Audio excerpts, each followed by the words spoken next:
편견에 도전하는 한국 현대사. 주체의 나라 당체 사상. 계속 이어지겠습니다. 사실 김일성 가게는 기독교와 매우 밀접하다. 김일성의 어머니 이름은 강반석이다. 1892년생이니 조선시대에 태어난 사람 이름치고는 사뭇 근대적이다. 그런데 반석이란 이름, 기독교인들에게는 아주 익숙하다. 그녀의 아버지 강도둑은 장로이자 독실한 기독교 신자였다. 그래서 딸의 이름을 성경에 만세 반석에서 따와 반석이라고 지었던 것이다.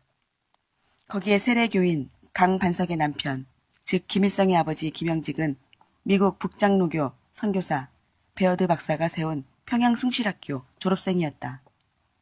일제 강점기 북한 지역에는 3천여 개의 교회가 있었고 그 때문에 기독교 부흥의 신화로 동방의 예루살렘으로까지 불렸다지만 이쯤 되면 보통을 넘어 기독교 명가인 셈이다. 김일성 역시 어린 시절 아버지의 손을 잡고 주일학교를 다녔고 중학교 때 찬양대의 지휘를 맡기도 했다. 1970년대 국가부주석의 자리에 오른 강양욱은 김일성의 외중조부이자 당시 어린 김일성을 가르친 목사였다. 김일성은 기독교와 관련된 유년의 기억을 모조리 파괴해버렸다.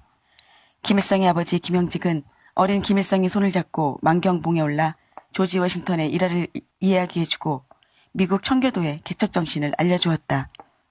그러나 성인이 된 김일성은 이렇게 말했다. 미국은 오래전부터 종교의 간판을 든 선교사들을 우리나라에 파견하여 각지에 예배당을 짓고 기독교와 승리 사상을 퍼뜨렸으며 장차 조선을 지배하기 위한 준비 작업을 수십 년 동안 진행했습니다. 이것은 미국이 조선 사람들을 동정하고 있는 듯이 가장하며 종교의 탈을 쓰고 자기의 세력을 조선에 부식하기 위한 음흉한 책동이었습니다. 그 이름을 성경 사사기에 나오는 반석에서 따온 신앙심 깊었던 어머니와의 추억도 이렇게 바꾸어 버린다. 어느 날 어머니에게 물어보았다. 어머니는 하나님이 정말 있어서 예배당에 다니시나요? 어머니는 웃으면서 머리를 가로 흔들었다. 무엇이 있어서 다니는 건 아니다. 죽은 후에 천당 가서는 못하겠니? 사실은 너무 피곤해서 좀 쉬자고 간다. 고 대답하였다. 주체사상의 결과로 역사를 창조하는 주체로서의 인민 대중은 수령의 지시를 무조건 따라가는 무기력한 객체로 전락했고 북한은 죽은 김일성과 김정일의 신이 영역을 차지하고 새 생명을 인민 대중에게 던져주는 희한한 신정국가가 되어버렸다. 남조선 혁명론과 경제개발의 실패. 4대 군사 노선과 함께 북한은 남조선 혁명론이라는 대남 전략을 수립한다. 뭐냐면 남조선 인민이 혁명 역량을 강화하여 독자적인 힘으로 혁명을 성공시켜 인민 정권을 세우면 북한의 사회주의 역량이 그 인민 정권과 연대하여 한반도 통일을 이룬다는 내용이다. 남한의 미군이 주둔하는 한 북한이 남한을 무력으로 해방시킨다는 것이 불가능하다는 판단하에 나온 전략이다. 남조선 혁명론에 입각하여 북한은 대남 공세를 강화한다. 군사적으로 직접 개입하는 것을 포기했으니 당연히 남한의 혁명적인 지하당을 만드는 것이었다. 김일성은 4.19 때 남한에 지하당이 있었으면 상황이 달라졌을 것이라고 말했다. 1964년 북한의 지원을 받아 김종태, 이문규, 김진락 등을 중심으로 통역당이 결성된다. 이들은 결정적인 시기가 오면 무장 봉기를 통해 서울을 장악하고 대한민국 정부를 전복할 계획이었다. 이를 위해 사회주의 사상을 가진 지식인과 대학생을 포섭했고 대학가와 출판, 문화계에 침투했다. 1968년 통역당은 김종태 등 158명이 일제히 검거되어 수포로 돌아간다. 김종태, 이문규, 김진락은 사형당했다. 김종태를 아끼던 김일성은 그에게 영웅 칭호를 내렸고 1969년 7월 13일부터 19일까지를 김종태 추모 기간으로 애도했다. 해주 사범학교를 김종태 사범학교로 개칭했고 평양 전기 기관차 공장을 김종태 전기 기관차 공장으로 바꿨다. 평양 시내에는 김종태의 이름을 딴 거리도 있다. 김일성이 얼마나 지하당 건설에 매달렸으며 그 실패를 뼈아파했는지 알 수 있는 대목이다. 1960년대 후반 들어 북한은 과격해진다. 휴전선에서의 남북 충돌은 1966년 80건에서 1967년 784건, 1968년 985건으로 증가한다. 남파 간첩의 수도 1966년 50명에서 1968년 1247명으로 급증한다. 김신조도 이 무렵 침투했고 1968년 1월 23일에는 원산 앞바다에서 미국 첩보함 푸에블로호가 억류된다. 같은 해 11월에는 울산과 삼척에 무장공비 130여 명이 침투한다. 1969년 4월에는 미군 해군 정보기를 격추시킨다. 이 사건에서 소련은 동북아시아의 긴장 완화를 위해 미국 편을 든다. 북한 지도부는 찔끔하여 한동안 대남, 대미 과격 도발을 자제하게 된다. 3개년 계획에 이어 북한은 1957년 제1차 5개년 계획을 수립한다. 내용을 보면 중공업 발전에 무게를 두되 경공업 발전도 같이 추진하고 농업과 개인 상공업의 집단화를 통해 북한 사회를 사회주의적으로 개조하는 것을 목적으로 하는 일종의 종합선물 세트 같은 계획이었다. 소련은 말도 안 되는 계획이라 일축하고 원조 제공을 거절한다. 북한은 자력 갱생의 신조로 이 프로젝트에 매달린다. 그때 나온 게 천리마 운동이다.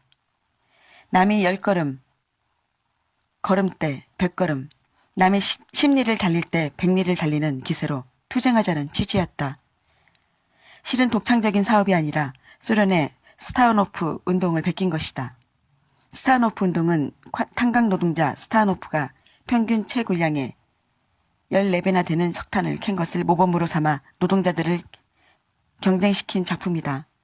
둘은 비슷하지만 달랐다. 스타노프 운동에서는 개인 영웅이 나왔다. 천리마 운동에서는 집단운동이 나왔다. 실적이 뛰어난 작업반에는 천리마 작업방이라는 호칭이 붙었다. 김일성은 1961년 9월 조선노동당 대회에서 5개년 계획을 2년 반 만에 완수했으며 공업 총생산량은 연 37% 증가하여 2.6배가 되었다고 발표했다. 남쪽이나 북쪽이나 기한 당겨 마감하기는 여한가지였다. 아마도 이것까지 경쟁했던 것으로 여겨진다. 북한의 1인당 국민소득은 1953년 46달러에서 1960년에는 177달러로 올랐다. 남한은 79달러였다. 자신감을 얻은 김일성은 1961년부터 7개년 계획을 전개했다. 김일성은 1967년이 되면 모든 북한 인민들이 쌀밥에 고깃국을 먹고 비단 옷을 입게 될 것이라고 공약했다. 이 약속은 아직까지 지켜지지 않았다. 좀 지겹다. 훌쩍 뛰어넘자. 1989년 미국과 소련의 냉전에 종식이 선언한다. 1989년 베를린 장벽이 무너진다. 1991년 소련이 무너진다. 김일성의 마음도 무너진다. 사회주의 70년을 버틴 거목 소련이 무너지는 모습에 그는 충격을 받는다. 1988년 노태우 정부는 북방 외교를 펼치면서 과거 북한과 지냈던 사회주의권 국가들과 잇따라 외교 관계를 수립한다. 김일성으로서는 살기 싫었을 것이다. 1991년 동유럽의 마지막 공산주의 국가인 알바니아마저 남한과 수교한다. 1992년 중국과 베트남이 그 뒤를 이었다. 김일성은 충격 속에서 우리식 사회주의를 부르짖는다. 고립을 전략으로 삼는 북한은 더 심란해져 간다. 망자가 통치하는 나라 북한. 1994년 7월 김일성이 사망한다. 김정일은 북한의 최고 권력인 조선 노동당 총비서 자리와 국가주석 자리를 3년간 비워두었다가 1997년 총비서 자리를 승계한다. 3년상을 치른 것이다. 주석 자리는 1998년 헌법을 개정하여 김일성을 영원한 주석으로 추대한다. 스포츠 스타가 은퇴할 경우 백넘버를 영원히 비워두는 것 비슷하게 이해하면 된다. 죽은 김일성이 영원한 주석이 됨으로써 북한은 사저의 유언으로 통치되는 조선시대로 회귀하였다. 사극에서 자주 등장하는 선왕께서는 어쩌고 저쩌고 하면서 전 왕의 지시를 들먹거리는 게 유훈통치다. 그 사이 북한의 경제는 더욱 악화된다. 1990년대 북한에서 아사한 수는 300만 명으로 추정된다. 이 시기에도 북한은 핵무기 개발에 돈을 쏟아부었다. 그게 우리 시기였다. 1995년 김일성은 선군 정치를 주창한다. 선군 정치란 군을 앞세우는 정치로 쉽게 말해 군에 대한 지원을 더 늘리겠다는 정책이다. 선군 정치가 등장하면서 주체 사상이 퇴장한다. 그나마 있던 사상까지 무너지면서 북한은 오로지 군이라는 물리적인 폭력에 의존하는 국가로 체질이 바뀐다. 1998년에는 강성대국의 건설을 내세워 핵무기 개발에 더 열성을 보였다. 김정일은 2011년 사망하여 금수산 기념궁전 그의 아버지 옆에 눕는다. 기독교에는 사도신경이란 게 있다. 이런 구절이 나온다. 죽으시어 전능하신 하나님 우편에 앉아 계시다가 신정국가 소리가 안 나오면 더 이상하다. 정말 너무 똑같다. 딱딱한 이야기만 쓰니까 지루하다. 가벼운 이야기로 북한 편을 마감한다. 북한에는 7월 8일이 생일인 사람이 없다. 이날 태어난 아이들은 출생일을 바꿔 다른 날로 호적에 올려야 한다. 7월 8일은 김일성이 사망한 날이기 때문이다. 어버이 수령이 죽었는데 감히 노래하고 기뻐하며 잔치를 벌이다니 있을 수 없는 망령된 일이다. 당연히 이날에는 결혼식도 하지 못한다. 사망한 날인 규제의 대상이 되는 게 아니다. 김일성의 생일인 4월 15일과 김정일의 생일인 2월 16일에 태어난 사람도 생일을 바꿔야 한다. 그 특별한 날은 오직 한 사람만을 위해 바쳐져야 하기 때문이다. 북한에는 김정은이라는 이름이 없다. 아니, 딱 한 사람이 있다. 1983년에 태어난 우리가 알고 있는 그 김정은이 정은이라는 이름을 쓰는 유일한 사람이다. 수령의 뒤를 잇는 위대한 인물의 이름이 저작거리에서 함부로 불리는 일은 있을 수 없기 때문인데 이거 어디선가 들은 적이 있는 이야기다. 그렇다. 조선시대에는 왕의 이름을 함부로 부르거나 쓰지 못했다. 특히 과거 시험에서 실수로 왕의 이름자를 넣어 글을 지었다가는 벼슬길은커녕 그 길로 인생의 끝이었다. 그래서 왕의 이름은 일반적으로 잘 쓰지 않는 희귀한 글자를 골랐다.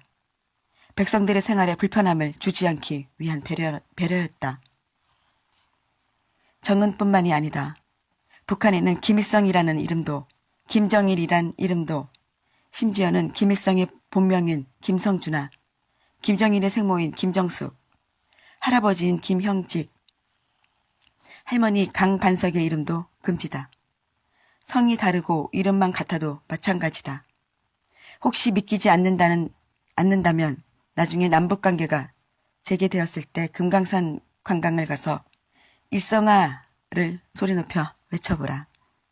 사망 소식으로 그날 9시 뉴스에 나올 것이다.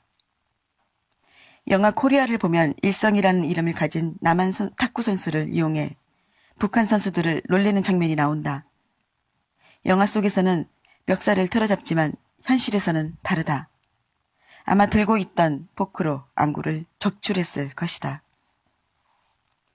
북한은 숫자에 예민하다. 김정은은 앞서 말한 대로 1983년에 태어났다. 그런데 공식적으로는 1982년생이다. 할아버지 김일성이 1912년생이고 아버지 김정일이 1942년생이기 때문에 이자로 끝자리를 통일한다고 벌인 일이다. 생년이 무슨 레벨 라임도 아니고 참 대단하다. 김일성과 김정일의 생일은 공휴일이다. 특히 김일성의 생일은 태양절이란다. 모택동이나 카스트로도 자신의 생일을 공휴일로 삼지는 않았다. 세계 독재사에서 생일을 공휴일로 한 사람은 루마니아의 독재자 니콜라스 차우셰스쿠와 이라크의 사담 후세인 등 극히 드문 일이다. 차우셰스쿠는 1989년 민중봉기 결과로 처형됐다. 차우셰스쿠 정권 분기 때 북한의 지도부가 공포에 떨었다는 이야기는 널리 알려져 있다. 떨기만 하고 반성은 안 하는 모양이다. 네, 여기까지 하겠습니다.